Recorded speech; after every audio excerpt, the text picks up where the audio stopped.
I purchased this hot rod induction heater recently.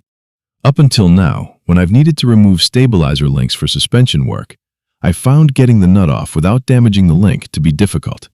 In fact, I'd usually recommend replacing the link if you have to remove it.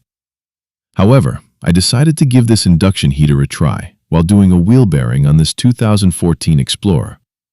I'd normally heat this with a torch before attempting to remove the nut.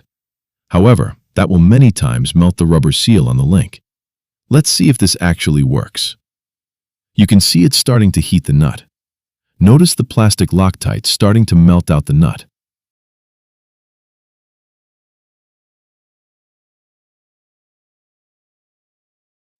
Now that it appears hot enough, let's give the impact a try. Notice I didn't even have to hold the other end. The nut came right off. No damage to the link, and I was able to reuse it. This was not an expensive tool compared to other models, and based on these results, is well worth the money. If you like seeing videos like these to help decide on purchases, please like and subscribe. God bless.